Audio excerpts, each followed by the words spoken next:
today we're going to talk about some old books. Yeah, it's strange, but old books. And I'm wondering, do these old books have something to do with things that have happened today? Or do the things that have happened today have something to do with the old books? There are two books I'm talking about. Around 1893, Baron Trump's Marvelous Underground Journey. And then the other book, The Last President. Now, these books have some rather strange things in. Let's start with the main character. Although there's a difference in spelling, Trump's son spells it B-A-R-R-O-N. And in the book, it's B-A-R-O-N, Baron Trump's Marvelous Underground Journey. Now, in this book, Baron, he's an extremely wealthy young man. He lives in Castle Trump, and he sets off on an adventure to go to Russia. That's right, he's going to Russia, and he's going to track down an alternate dimension. And his guide along this, they call him the Master of all Masters. This guide's name is Don. Then there's a book, The Last President. It has many parallels, you might say, to the 2016 election. Now, in this book, The Last President, it takes place in New York City, early November. You have an unpopular candidate, someone that came out of nowhere to run as president. And he runs and he wins in a very tight, surprising victory. He wins. Now, this has all the people stirred up very, very badly.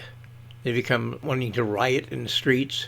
In this book, they describe it that people were gathered, lighthearted and confident, at the evening meal.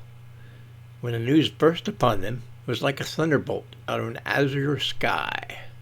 In addition to that, The Last President, they reference that this is done near a hotel on 5th Avenue, which happens to be the same location as Trump Tower.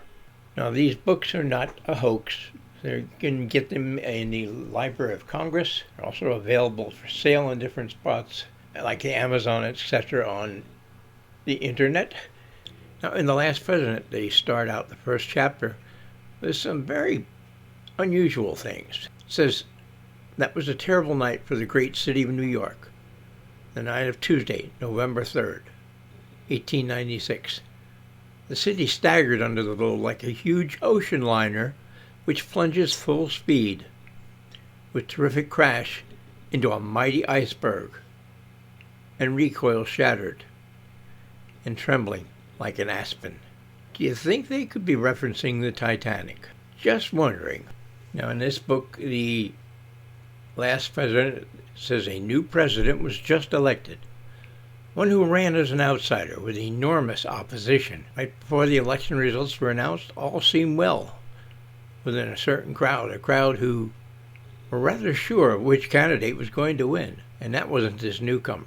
They were all going on the familiar, popular candidate, experienced candidate that had won things before. Anyway, these two books are just a little something to think about. I think it's something else. Now, in case you didn't know it, Trump had a late uncle, which was quite influential in the government. It all had to do with Nikola Tesla.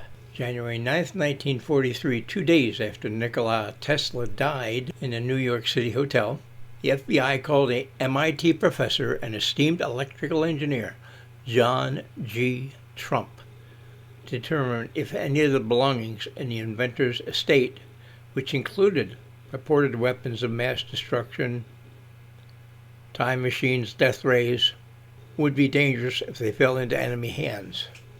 John Trump was given permission to take control of these documents and to analyze if they were in fact legitimate. Could this have any connection? I don't know. And you might be interested to know that the question is, what happened to the Tesla files? There are approximately 250 pages of Tesla-related documents. These pages are still missing. They have no idea exactly what happened to these pages. This has been rather a peculiar video. Some things to think about here. Is it possible that dimensions and time travel and things like that had something to do with this? Think about it. Let me know what you think. Anyway, thank you very much for watching. Take care. Please like, subscribe, share with like-minded friends, and feel free to leave a comment. Take care, everybody.